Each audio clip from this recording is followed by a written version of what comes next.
what would a caricature of you be like? That's the key question. How can you become a caricature version of yourself? Now, not in terms of how you think, where it's like, you're walking, someone's like, can I draw a caricature picture of you? No, no, no. But if you were to think of you as the hero of a movie, supercharging the authentic you, what would that look like? You think of me, guess what? A lot of you, the majority of you, you don't know me. You have no idea who I am.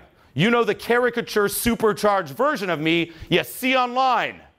You also, even right now in this moment, this is the supercharged version of me. I don't talk like this at home. I don't answer the phone like this. This is Julien, and no, I don't do that. For real. This is supercharged. So, what's a caricature version of you? And when you see people who have charisma, ask yourself, instead of how can I be like them, what is my version of that? That's the key.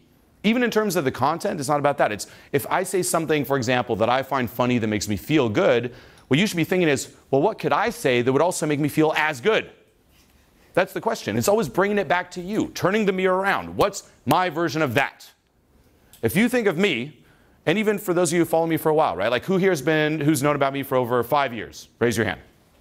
A lot of you. Over, let's say 10 years. So even a few. Guaranteed, those of you for over 10 years, even 5 years, there's some certain, you could say, stories or things about me that stand out. If people would ask you, like, so who's this Julien guy? First thing is probably, he's a little crazy. That's for sure number one, right? So he's a little crazy, you know, he's a little out there, he's a little extreme.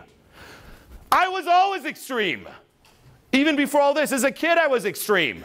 I always liked kind of extreme humor, extreme stuff. That's me at a core.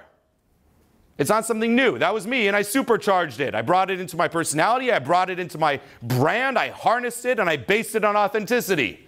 There's also probably some crazy facts where it's like, oh, you know, there was a time where you really liked this like funny Vampire Diary show. That was true. That's very unique. But it also plays into the image you have of me. Okay, this kind of crazy Vampire Diary drama, messed up sense of humor, but also intense. And there's all this stuff that goes together that forms me. The caricature version of myself. Take all that, what's the version of you?